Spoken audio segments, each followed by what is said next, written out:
ಇಕ್ಕಿನ ಬೇಳೆ ಸಾರು ಮಾಡೋದಕ್ಕೆ ಹಳ್ಳಿ ಸ್ಟೈಲಲ್ಲಿ ಇಕ್ಕಿನ ಬೇಳೆ ಸಾರು ಮಾಡ್ತಾ ಇರೋದು. ಇದು ಒಂದು ಸ್ಪೂನ್ ಎಣ್ಣೆ ಹಾಕಿ ಈರುಳ್ಳಿ ಹಾಕ್ತೀನಿ. ಈರುಳ್ಳಿ ಹಾಕಬೇಕು. ಇದು ಬೆಳ್ಳುಳ್ಳಿ ಹಾಕ್ತೀನಿ. ಒಂದು ಇಡೀ ಬೆಳ್ಳುಳ್ಳಿ, 1.5 ಗಡ್ಡೆ ಈರುಳ್ಳಿ, ಮತ್ತು ಒಂದು ಇಂಚು ಶುಂಠಿ. ಇದೆಲ್ಲ ಫಸ್ಟು ಎಣ್ಣೆಲಿ ಇದು ಮಾಡ್ಕೋಬೇಕು. ಫಸ್ಟ್ ಇದು ಎಣ್ಣೆಲೆಲ್ಲ ಫ್ರೈ ಮಾಡಬೇಕು, ಕೆಂಪಗಾಗಬೇಕು. ನಾನು ಎಣ್ಣೆಗೆ ಸ್ವಲ್ಪನೇ ಹಾಕ್ಕೊಂಡ್ರೆ ಬೇಡ ಅಂತ. ಆಮೇಲೆ ಈ ಸ್ಪೈಸಸ್ ಎಲ್ಲ ಹಾಕ್ಕೊತೀನಿ. ಮೆಣಸು ಮತ್ತು ಚಕ್ಕೆ, ಲವಂಗ, ಎಳ್ಳು ಮತ್ತು ಏಲಕ್ಕಿ ಮತ್ತು ಸೋಂಪು ಕಾಳು ಇದೆಲ್ಲ ಹಾಕ್ತಾಯಿದ್ದೀನಿ ಡ್ರೈದು. ಇದೆಲ್ಲ ಫ್ರೈ ಮಾಡಬೇಕು. ಇದೆಲ್ಲ ಫ್ರೈ ಆದಮೇಲೆ ಕೊತ್ತಂಬರಿ ಸೊಪ್ಪು ತೊಳ್ಕೊಂಡಿದ್ದೀನಿ, ಅದನ್ನು ಹಾಕ್ತಾಯಿದ್ದೀನಿ. ಆಮೇಲೆ ಕೊಬ್ಬರಿ ಒಂದು ಅರ್ಧ, ಸ್ವಲ್ಪ ಕಮ್ಮಿ, ಅರ್ಧ ಚಿಪ್ಪು ಹಾಕ್ತಾಯಿದ್ದೀನಿ ಕೊಬ್ಬರಿ. ಆಮೇಲೆ ಟೊಮೊಟೊ ತೊಳ್ಕೊಂಡಿದ್ದೀನಿ.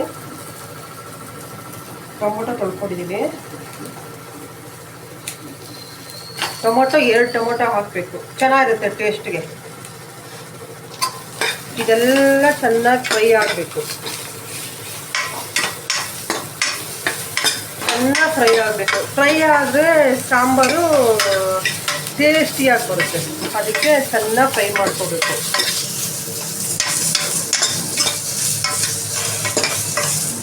ಚೆನ್ನಾಗಿ ಫ್ರೈ ಆಗಿ ಇವಾಗ ಇದನ್ನೆಲ್ಲ ಮಿಕ್ಸಿ ಜಾರಲ್ಲಿ ಹಾಕ್ಕೊತೀನಿ.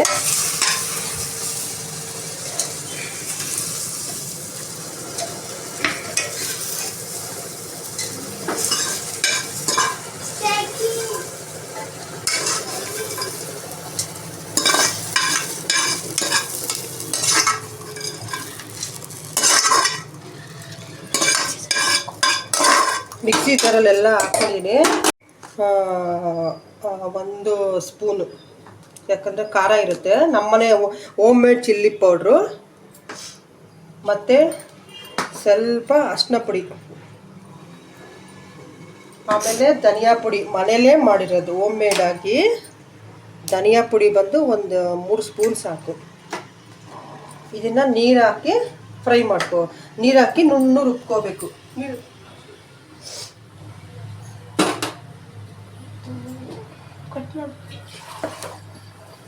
ಆಮೇಲೆ ಎಣ್ಣೆ ಹಾಕ್ಬಿಟ್ಟು, ಸ್ವಲ್ಪ ಎಣ್ಣೆ ಹಾಕ್ಬಿಟ್ಟು ಈರುಳ್ಳಿನ ಫ್ರೈ ಮಾಡೋಣ.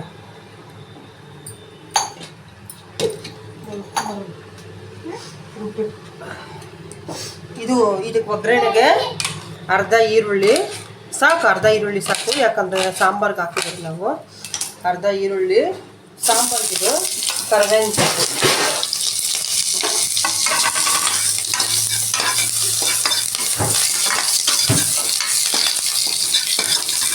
ಎಲ್ಲ ಫ್ರೈ ಆಗಿ ಕೆಂಪಾಗಬೇಕು.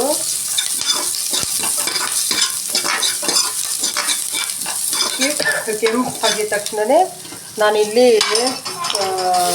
ಒಂದು 2 kg ಅಷ್ಟು ಅವರೆಕಾಯಿ ಬಿಡಿಸಿ ಅದನ್ನು ತೊಳ್ಕೊಂಡು ಇಟ್ಕೊಂಡಿದ್ದೀನಿ. ಇಟ್ಬಿಟ್ಟು 2 kg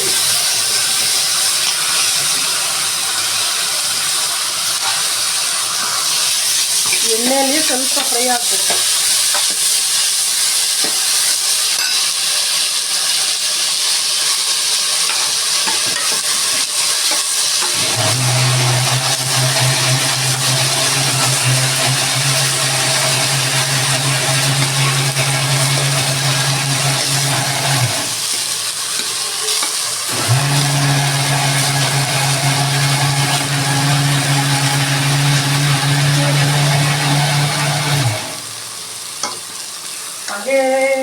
ಹಾಗೆ ಸ್ವಲ್ಪ ಫ್ರೈ ಮಾಡಬೇಕು, ಚೆನ್ನಾಗಿ ಫ್ರೈ ಮಾಡಬೇಕು.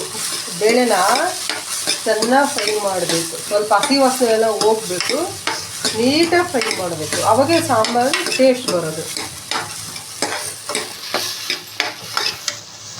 ನೀಟಾಗಿ ಫ್ರೈ ಮಾಡಬೇಕು.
ಸ್ವಲ್ಪ ಫ್ರೈ ಆಗಲಿ, ಹಸಿ ವಾಸನೆ ಹೋಗೋವರೆಗೂ ಚೆನ್ನಾಗಿ ಇದು ಮಾಡಿಬಿಟ್ಟು ಆಮೇಲೆ ನಾವು ರುಬ್ಬಿಟ್ಟು ಕೊಡುತ್ತರಲ್ಲ ಆಮೇಲೆ ಹಾಕ್ಬೇಕು. ಒಂದು 2 ಮಿನಿಟ್ಸ್ ಆದಮೇಲೆ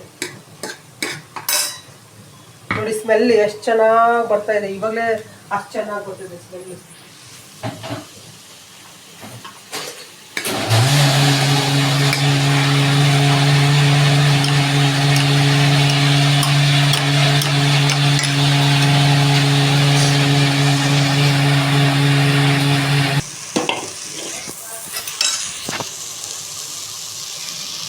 ಆಮೇಲೆ ರುಬ್ಬಿಟ್ಕೊಂಡಿರ್ತೀರಲ್ಲ ಆ ಮಸಾಲೆನ ಹಾಕ್ಬೇಕು. ನೋಡಿ ಎಷ್ಟು ಚೆನ್ನಾಗಿದೆ ಮಸಾಲೆ, ಮನೆಯಲ್ಲೇ ಮಾಡಿರೋದು. ಹೋಮ್ಮೇಡ್ ಧನಿಯಾ ಪೌಡರು ಮತ್ತು ಚಿಲ್ಲಿ ಪೌಡರೆಲ್ಲ.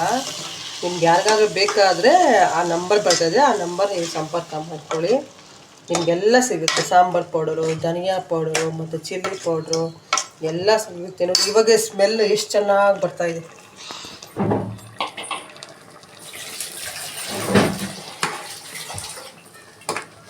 ಆಮೇಲೆ ಎಷ್ಟು ಬೇಕೋ ಅಷ್ಟು ನೀರು ಗಟ್ಟಿಯಾಗಿ ಬೇಕಾದರೆ ಗಟ್ಟಿಯಾಗಿ. ನಾನು ಇಲ್ಲಿ ಮುದ್ದೆಗೆ ಮತ್ತು ಅನ್ನಕ್ಕೆ ಮಾಡ್ತಾಯಿದ್ದೀನಿ ನಾನು, ಅದಕ್ಕೆ ಸ್ವಲ್ಪ ತೆಳ್ಳಗೆ ಮಾಡ್ತಾಯಿದ್ದೀನಿ ನಾನು. ನೀವು ಚಪಾತಿಗೆ ಬೇಕಾದರೆ ಬೇಕಾದ್ರೆ ಮಾಡ್ಕೊಬೋದು, ದೋಸೆಗೆ ಪೂರಿಗೆಲ್ಲ ಸ್ವಲ್ಪ ಗಟ್ಟಿಯಾಗಿ ಮಾಡ್ಕೋಬೇಕು. ಎಷ್ಟು ಬೇಕೋ ಅಷ್ಟು ನೀರು ಹಾಕ್ಕೊಡಿ ನೀವು. ನಾನು ಇನ್ನೂ ಸ್ವಲ್ಪ ನೀರು ಹಾಕ್ತಾಯಿದ್ದೀನಿ. ನಾನು 2 ಟೈಮ್ ಮಾಡ್ತಾಯಿದ್ದೀನಿ.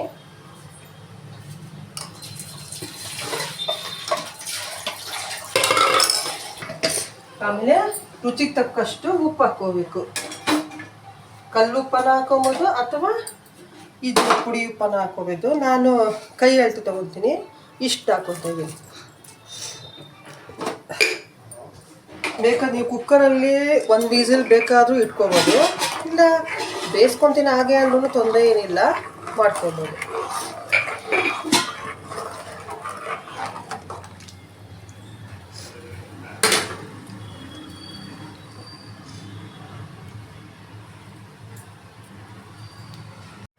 ಒಂದು ವಿಸಿಲ್ ಬರಲಿ, ಚೆನ್ನಾಗಿರುತ್ತೆ. ಸಾಕು, 1 ವಿಸಿಲ್ ಬಂದರೆ ಸಾಕು. ಕಾಳು ಚೆನ್ನಾಗಿ ಬೆಂದಿರುತ್ತೆ.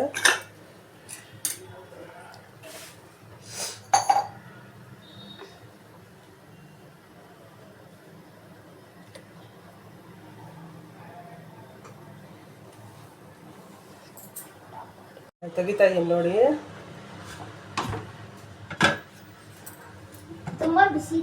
ಎಷ್ಟು ಚೆನ್ನಾಗಿದೆ ನೋಡಿ, ಸ್ಮೆಲ್ಸ್ ನೋಡಿ ಸೂಪರ್ ಆಗಿದೆ ಫ್ರೆಂಡ್ಸ್. ನೀವು ಟ್ರೈ ಮಾಡಿ ಫ್ರೆಂಡ್ಸ್.